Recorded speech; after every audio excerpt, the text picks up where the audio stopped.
Classes पर आज हम करेंगे सीटेट के कुछ सैम्पल पेपर्स जो कि सीटेट एग्ज़ाम के लिए काफ़ी इम्पोर्टेंट है, सेंट्रल टेस्ट एलिजिबिलिटी टेस्ट के लिए।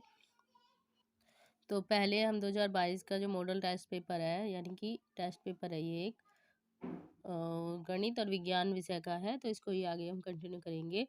निम्नलिखित इसमें जो बाल प्रश्न शिक्षा शास्त्र। हेलो दोस्तों, आपका स्वागत है आपके अपने चैनल डायमंड क्लासेस पर। तो आज मैं आपके लिए कुछ स्पेशल सीटेट के कुछ सैम्पल पेपर लेके आई हूँ। आज हम इनके बारे में कुछ डिटेल से पढ़ेंगे। तो पहला सैम्पल पेपर है आज हमारा 2022 का। इसके कुछ क्वेश्चंस को आज हम करेंगे जो कि बाल विकास और शिक्षा शास्त्र से रिलेटेड है। पहले सैम्पल पेपर में निम्नलिखित प्रश्नों के उत्तर देने के लिए सबसे उचित विकल्प चुनिए, यानी कि जो सबसे बेस्ट आंसर है उसको हमें बताना है। अभिप्रेरणा के सिद्धांतों के अनुसार एक शिक्षक के द्वारा सीखने को संवर्धित कर सकता है। तो अभिप्रेरणा के सिद्धांतों के अनुसार एक शिक्षक विद्यार्थियों से वास्तविक अपेक्षाएं रखने के द्वारा सीखने को संवर्धित कर सकता है। विकास शुरू होता है प्रसव पूर्व अवस्था से। बुद्धि सिद्धांत के अनुसार सभी प्रकार के पशु, खनिजों और पेड़ पौधों को पहचानने और वर्गीकृत करने की योग्यता प्राकृतिक बुद्धि कहलाती है। पेड़ पौधों को पहचानने की जो योग्यता है उसको प्राकृतिक बुद्धि कहते हैं। अधिकांश व्यक्तियों की बुद्धि औसत होती है, बहुत कम लोग प्रतिभा संपन्न होते हैं और बहुत कम व्यक्ति मंदबुद्धि होते हैं। यह कथन बुद्धि के वितरण के प्रतिस्थापन सिद्धांत पर आधारित है। सहयोगी अधिगम में अधिक उम्र के प्रवीण विद्यार्थी छोटे और कम निपुण विद्यार्थियों की मदद करते हैं। इससे गहन प्रतियोगिता होती है, उच्च नैतिक विकास होता है, समूह में द्वंद्व होता है, उच्च उपलब्धि और आत्मसम्मान विकसित होता है। तो इसका जो करेक्ट आंसर है ये है उच्च उपलब्धि और आत्मसम्मान विकसित होता है। क्वेश्चन को एक बार फिर से रिपीट कर लेंगे। सहयोगी अधिगम में अधिक उम्र के प्रवीण विद्यार्थी छोटे और कम निपुण विद्यार्थियों की मदद करते हैं, यानी कि जो ज़्यादा जानते हैं बच्चे वो कम जो जानते हैं उनकी मदद करते हैं। तो इससे क्या होता है, उच्च उपलब्धि और आत्म सम्मान विकसित होता है।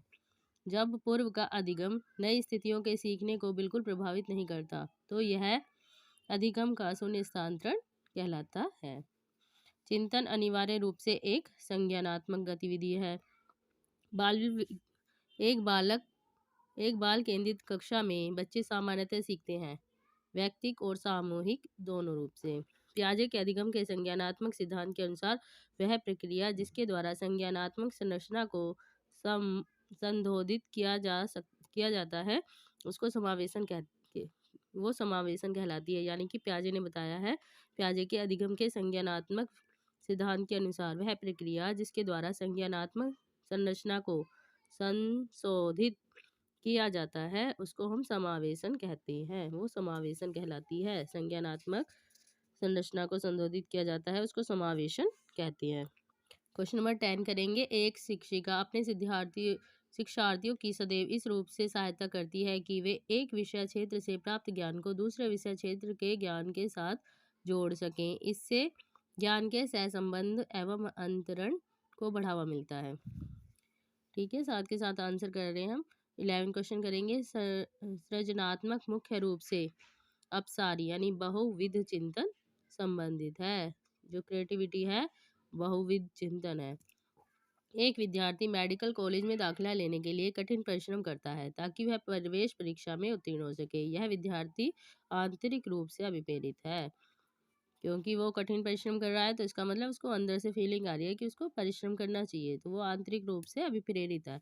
व्यवहार का करना पक्ष में आता है, यानी कि व्यवहार का जो करना है सीखने के कोनेटिव क्षेत्र में आता है। वो विज्ञान एवं कला प्रदर्शनियाँ, संगीत एवं नृत्य प्रस्तुतियाँ तथा विद्यालय पत्रिका निकालना शिक्षार्थियों को सृजनात्मक मार्ग उपलब्ध कराने के लिए है, यानी क्रिएटिविटी उनकी बढ़ती है ऐसा करने से।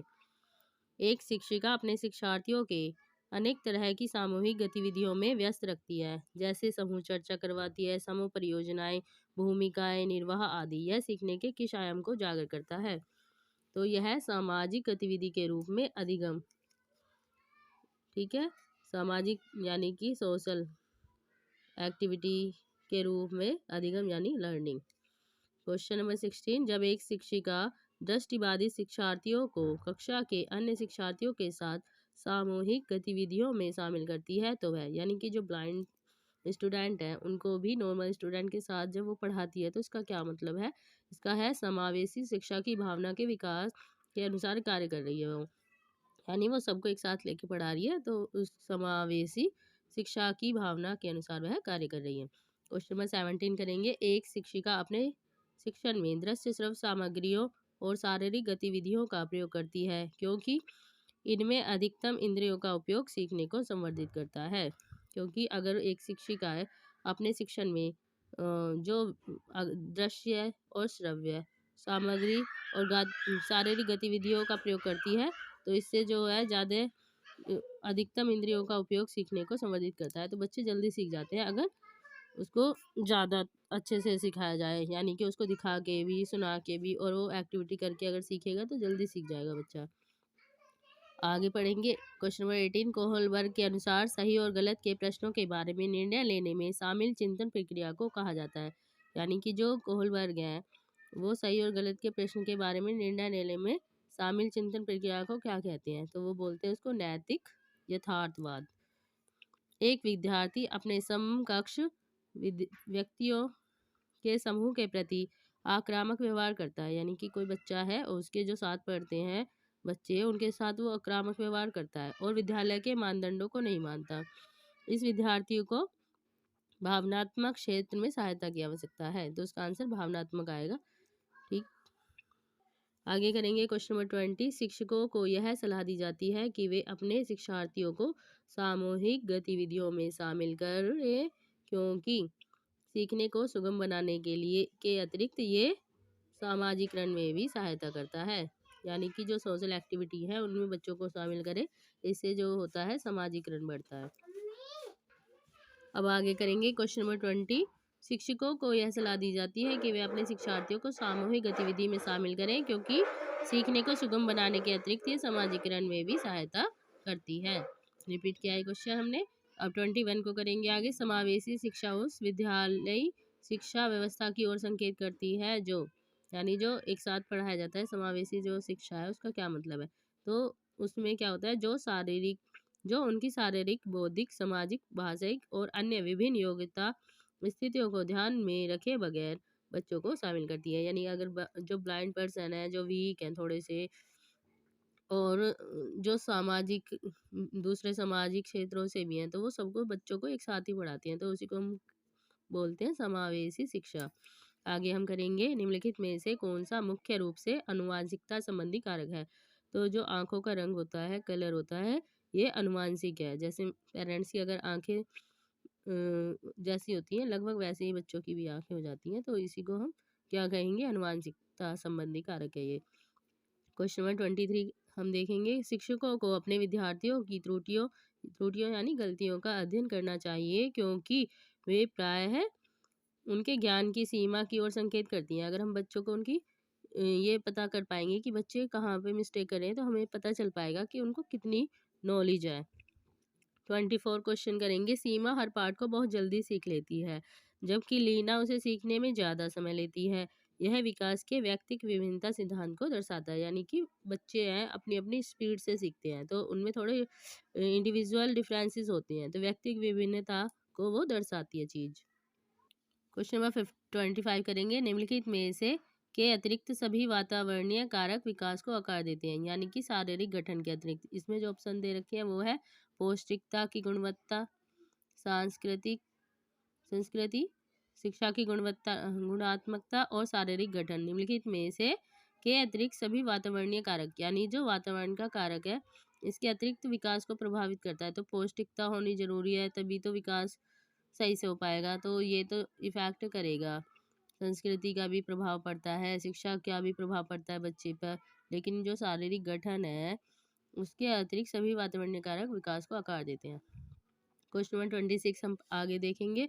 श्रवण यानी कि जो सुनने की जो हास है से प्रभावित बच्चे से ग्रसित बच्चे कक्षा में किस सबसे मुख्य कुंठा का सामना करते हैं, यानी उन्हें क्या फेस करना पड़ता है, क्या बात फेस करनी पड़ती है, तो दूसरों के साथ संप्रेषण करने और सूचनाओं को बांटने में अक्षमता, यानी कि वो थोड़ी कठिनाई महसूस करते हैं दूसरों से सही से बात करने में, अगर बच्चे जो हैं सुनने में थोड़े कमज़ोर हैं। आगे पढ़ेंगे क्वेश्चन नंबर 27। डिसलेक्सिया मुख्य रूप से, जो डिसलेक्सिया है वो पढ़ने की समस्या से संबंधित है, यानी कि बच्चे सही से पढ़ नहीं पाते हैं, मिस्टेक करके पढ़ते हैं वो इस वाली बीमारी में। प्रतिभाशाली विद्यार्थी अपनी क्षमताओं को तब विकसित कर पाएंगे जब वे अन्य विद्यार्थियों के साथ अधिगम प्रक्रिया से जुड़ते हैं, यानी कि जो प्रतिभाशाली विद्यार्थी हैं वो अन्य बच्चों के साथ जब सीखेंगे तो वो अपनी क्षमताओं को और भी ज़्यादा विकसित कर पाएंगे। एक अच्छी पाठ्य पुस्तक से बचती है, यानी कि जो अच्छी पाठ्य पुस्तक है लैंगिक पूर्वाग्रह से बचती है, यानी कि वो गर्ल्स बॉयज़ का डिफरेंस नहीं करती। पियाजे के अनुसार संज्ञानात्मक विकास के किस चरण पर बच्चा वस्तु स्थायित्व को प्रदर्शित करता है? तो संवेदी प्रेरक चरण पर, मतलब जो संवेदी प्रेरक चरण होता है पियाजे के अनुसार, तो उसमें बच्चा वस्तु को पहचानने लगता है। तो ये इसके जो 30 क्वेश्चन है कंप्लीट हुए हैं इस पेपर के। नेक्स्ट वीडियो में हम आगे के क्वेश्चन करेंगे 30 दूसरे सब्जेक्ट से रिलेटेड हैं, जो कि गणित के क्वेश्चंस हैं, उसको अलग वीडियो में बनाएंगे। अगर आपको ये वीडियो अच्छी लगी है तो हमें लाइक करें, शेयर, कमेंट करें। और अगर जैसे अगर कोई और वीडियो चाहते हैं टीजीटी की या फिर किसी और सब्जेक्ट की, तो उसके लिए आप हमें कमेंट कर सकते हैं।